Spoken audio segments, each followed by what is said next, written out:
Shalom, welcome to Challenging Torah. We have Slichot this Saturday evening, which means it's time for the holidays. Tavo, which is the end of Moses' gathering all of the Jewish people, all the Israelites in front of him. They are about to enter the Promised Land. And it's the moment when Moses instructs them what to do when they enter and how to assess their lives. They are to take a basket and put the first fruits into the basket. When you come into the land the Lord your God gives you for an inheritance to live in it, you shall take the first fruit of the earth, which you shall bring of your land that the Lord your God gives you, and put it in a basket and go to the place that the Lord your God shall choose to place his name there. Take your very best, your very new, and put it in a basket and bring it to a place of worship. Well, that's sort of what we're asked to do now, isn't it? To take our very best and also to look at this basket of our year. What's inside of it? What's our harvest for the year? Are there pieces of fruit in there that aren't doing so well? Do we have a little mold of resentments we should have thrown out of here, like strawberries in my refrigerator quite a while ago, and we're just carrying into the next year? This is a moment of reassessing our lives. When you bring the basket, interestingly enough, in the Torah portion, Tavo, it isn't just that we say thank you, but as you hand it to the priest, you tell the story of how you got here. And so the entire story of how we left the Promised Land, left Israelites, left Egypt with God's hand, and even how Jacob got to Egypt, all of our ancestral story is to be told as we hand over the basket. And as we look at ourselves this year, holding a basket that hopefully, like this tene, is the same inside and out, and that we are the same inside and out. That in itself is a high holiday question. How did we get here? Who do we need to say thank you to?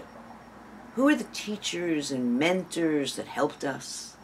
Where are the interventions that we can only say, wow, thank you, God. If it wasn't for, I wouldn't be.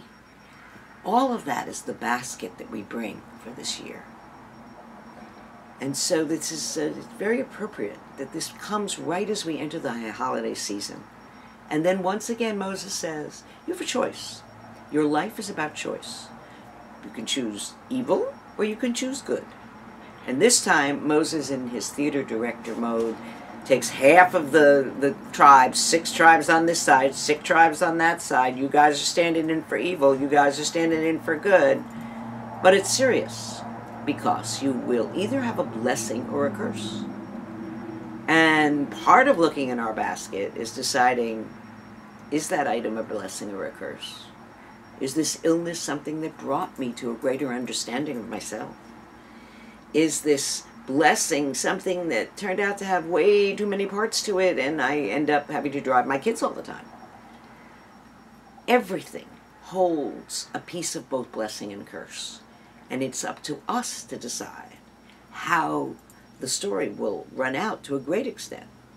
And yet, there are places that are just simply blessing and simply curse, and we need to make the right decisions.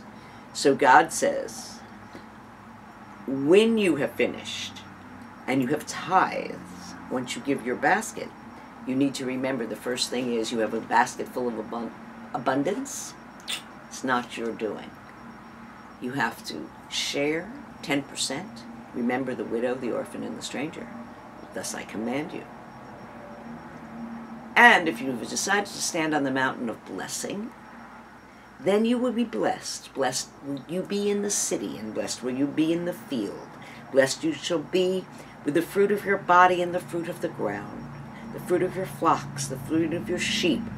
Blessed be your basket, again, and your store. Blessed shall you be when you go out and when you come in. Fine. But, God says, if you do not obey my commandments, you will be cursed. And those curses will be confusion and failure in all that you do, all that you set your hand to, until you are destroyed and until you quickly perish because of the wickedness of your doings, because you have forsaken me. Wow. There's only a choice of blessing or curse.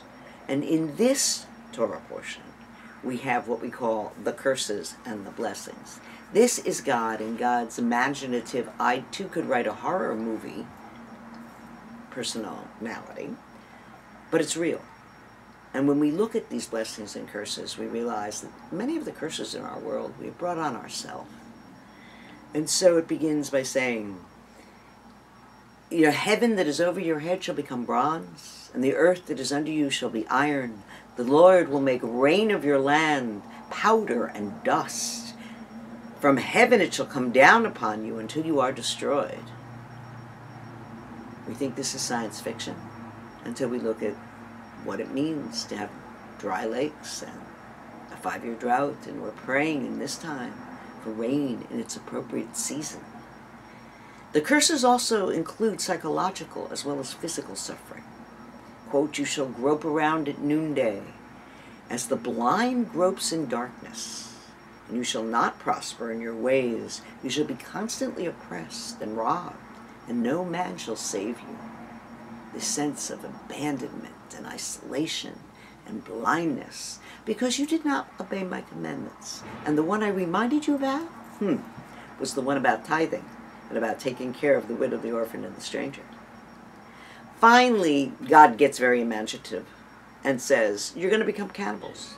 You will totally destroy your society. And so we hear, and you shall eat the flesh of your own body, the flesh of your sons and daughters, which the Lord your God has given you in the siege to come, and in the distress, which your enemies will distress you. In the morning you will say, would that it were evening, and in the evening you will say, would that it were morning. The fear of your heart and the sight of your eyes will always be what you see. You will live in total fear. How did you get there? Because God gave you a roadmap. It wasn't just be good, but pay attention to my commandments. Take care of this earth. Take care of the people who live on it. What does it take to get your attention, God says? This week, there was a picture of a dead baby on a beach, right? In the whole migration crisis of the moment, suddenly we needed to look at our common humanity. Whether these people are enemies of Israel, whether these people are unwanted in Europe, these are human beings.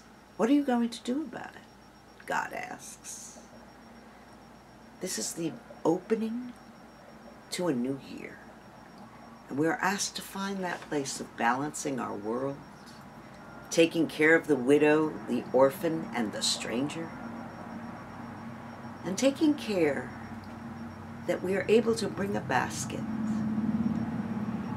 that is filled with our best fruits, and that we've gleaned and culled and said, I'm sorry for any of the fruits that don't belong.